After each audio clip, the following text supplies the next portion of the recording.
Hello, hello, hello, Periscopers.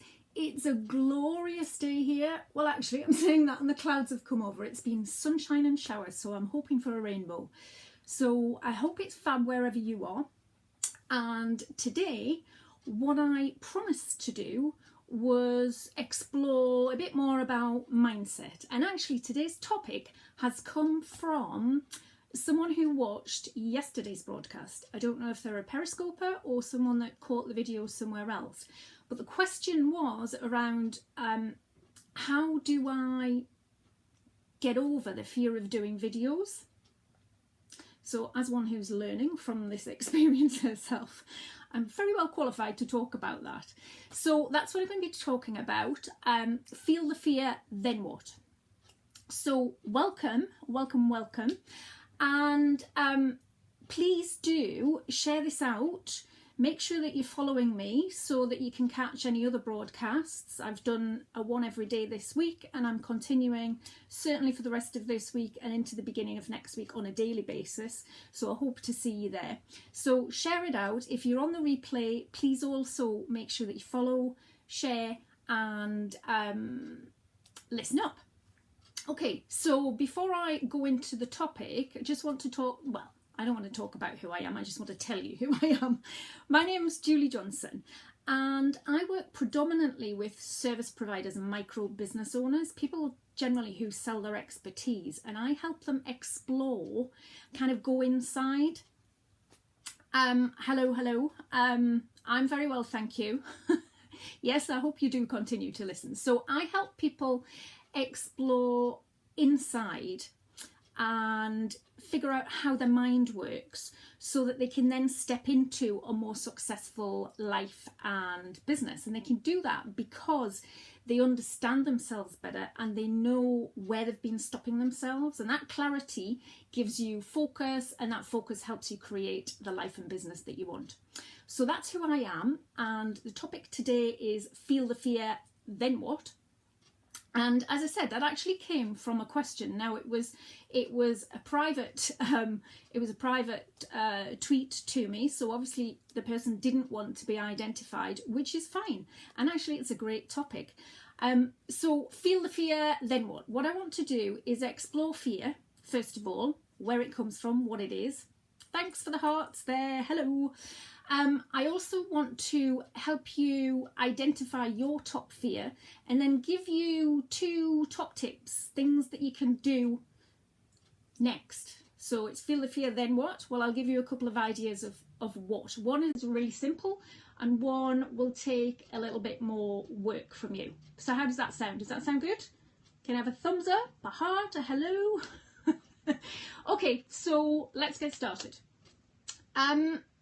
So what are fears and where do they come from? Well, most fears that we have are learned. They've been acquired. Thank you. They've been acquired. So I don't think this is a myth, that we're only born with 2 fears. Fear of falling and the fear of loud noises. That's kind of supposed to be in our DNA. So, you know, that's from our ancestors. That's how we've stayed alive. That's how we've survived. But most of the rest of our fears are a result of generally something bad happening, or we perceive that as having been a bad experience.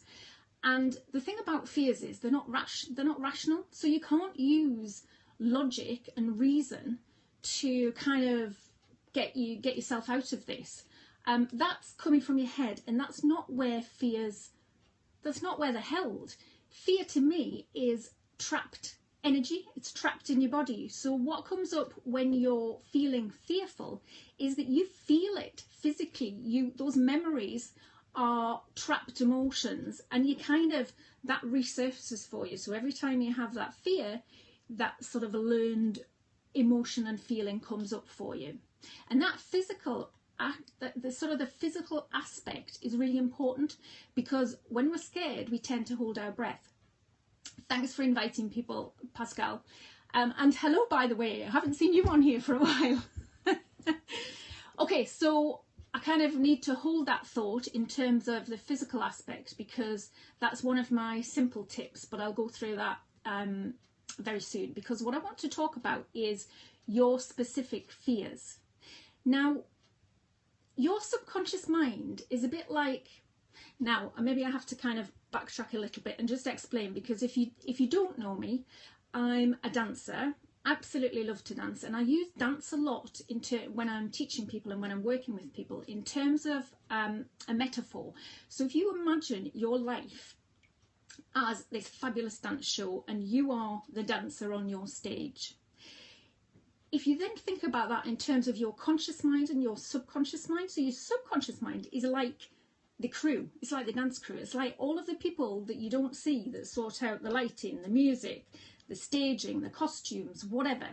That makes up about 95%. It's still, oh yes, it is good. It is afternoon here. I was going to say it's still morning, but of course it's not. Just ignore me. Hello, hi, and welcome. Oh, Pascal just shared. Oh, I got a bit confused before. You obviously invited certain people. Now you're sharing. Fabulous. Anybody else wants to share? That's great. Okay, so where was I?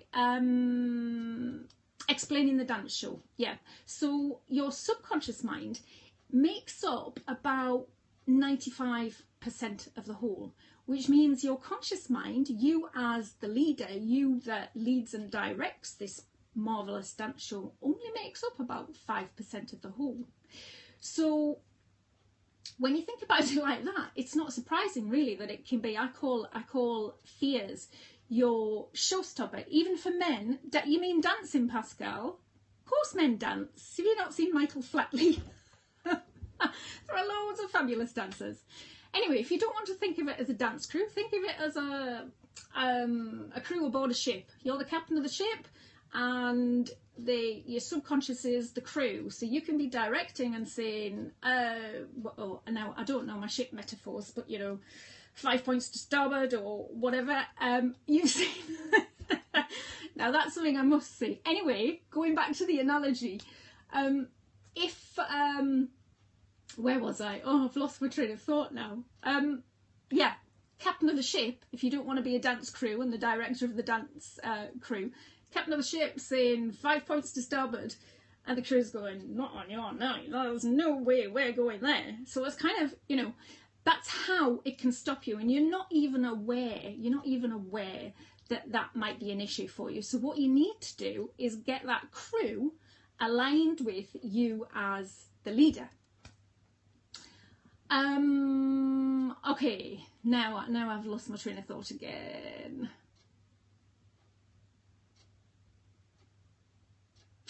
Okay, so in order to get yourself sort of aligned there so that you're all in harmony and working in the same direction, that's really good. No, it's nobody's fault, Pascal. It's me just trying to get used to doing this and trying to interact. And well, yourself, as you're learning things, it's kind of, it's this myth that women can multitask. It's I keep telling people it's not true. We need to just focus on one thing, and this is trying to learn a few things at once. Anyway, okay, so we're talking about how do you get the crew and the leader aligned and in harmony. You're gonna have to stop, Pascal. Just give me some hearts instead. Just show me some love. Okay, so one of the best ways I know to do this is for you to, first of all, recognise your fear. Thanks, Liz. Don't know you, Liz, but hopefully you're following me. So one of the best ways is, first of all, to recognise those fears, but then get really specific with them. Yeah, it is the same as me now. I feel like a dancer on stage, and I've got to practice what I preach, which is that especially if you've got your own business, then you are the principal dancer and you need to be up front and centre on your stage. But anyway, I'm getting a little bit sidetracked here. I was hoping this were going to be sort of a 10-minute thing. It's going to be 15 minutes or more, but hopefully that's okay and you'll stick around. Just say if that's okay for me. Anyway, I'm going to stop talking to the people that I know are on and just talk to one person. I'm sure that's the easiest way. Okay, so as I say, one of the best ways is to recognise the fear and then get really specific. So how do you do that? You need to think about what it is that scares you. So as I say, this topic came from a question from somebody who said, how do I get over my fear of doing this, exactly what I'm doing video? And she didn't even say whether it was live streaming like this is, or, you know, video that you record and then you can kind of adapt. It doesn't really matter. What you need to do is get really specific with that. So what is it about that activity that scares you? Now, I know people say things like, you know, fear of failure, fear of success. I think all of those come from, now we can't get sidetracked and just talk about dancers all the time. We're talking about fears here.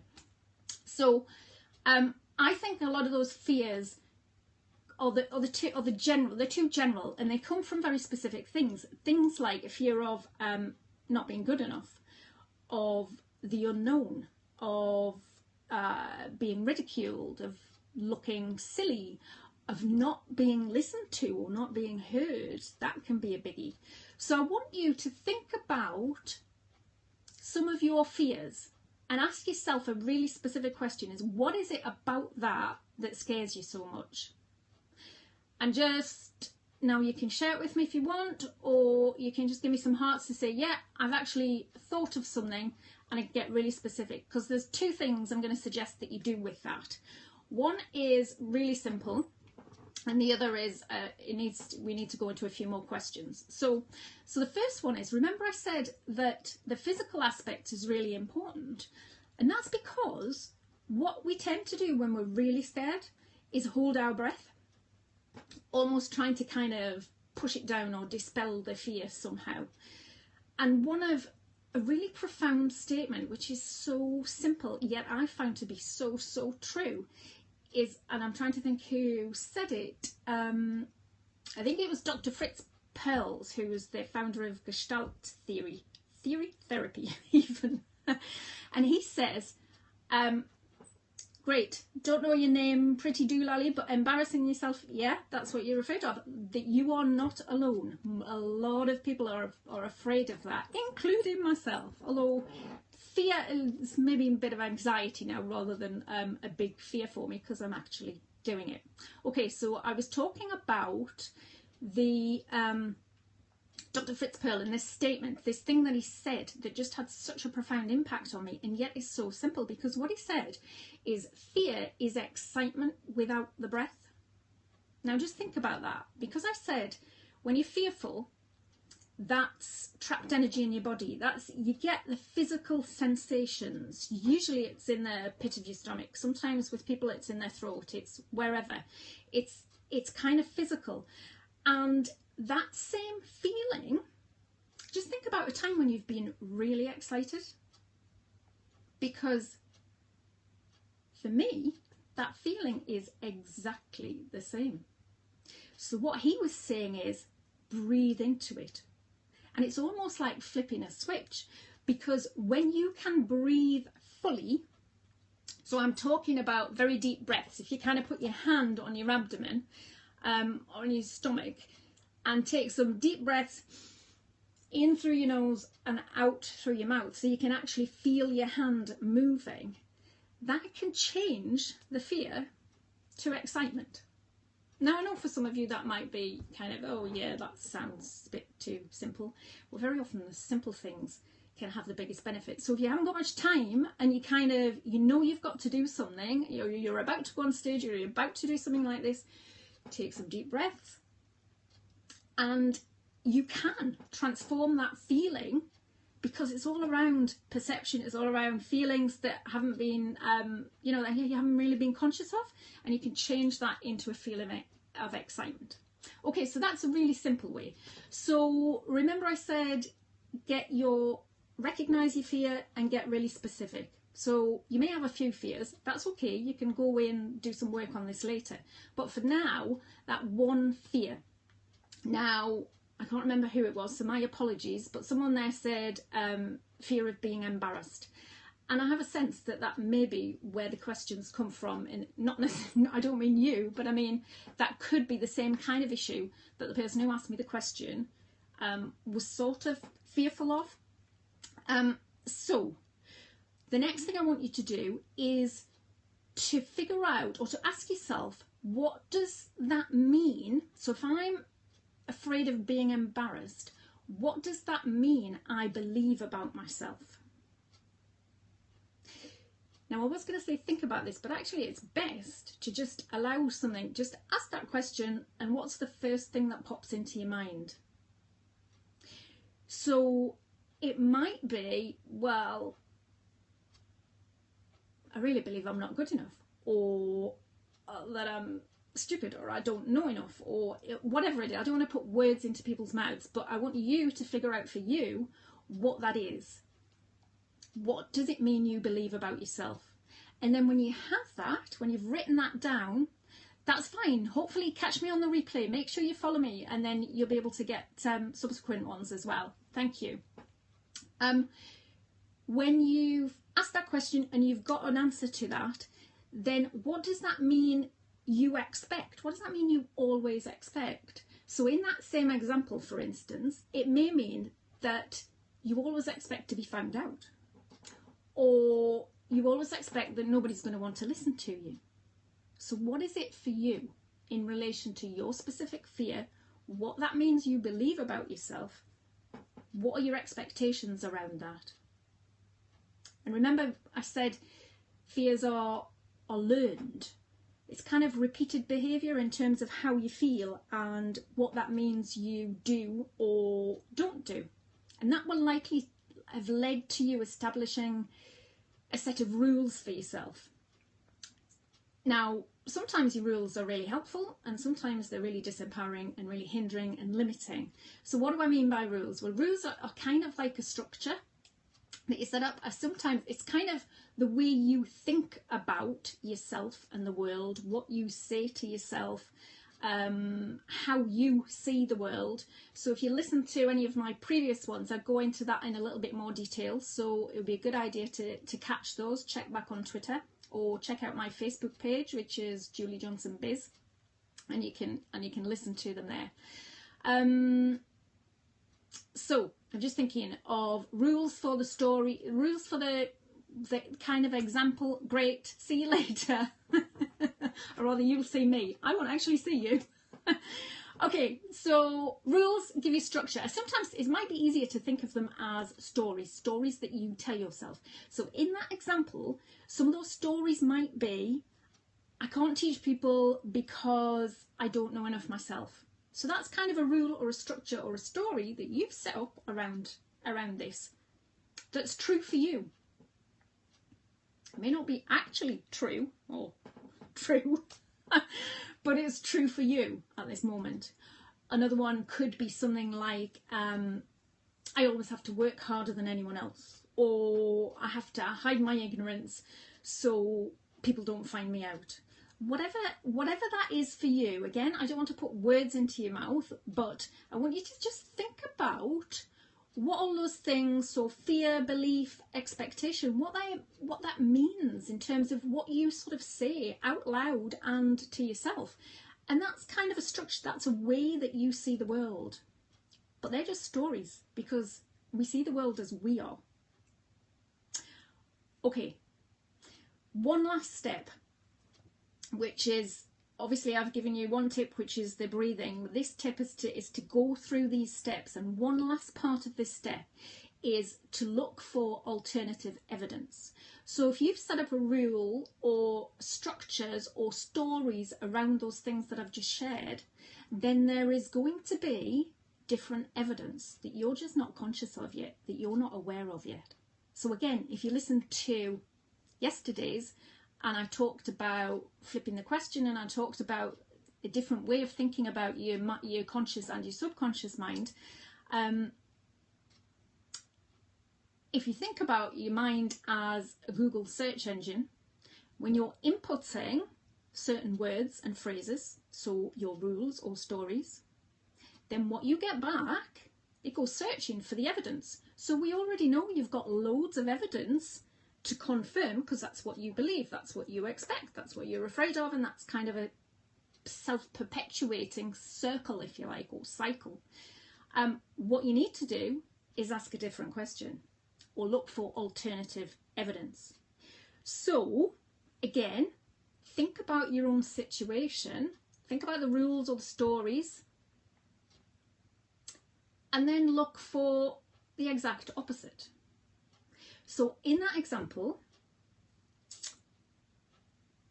what would, I'm trying to think, it was embarrassment, okay, what that means to believe about yourself, what that means you expect. So the rules might be, the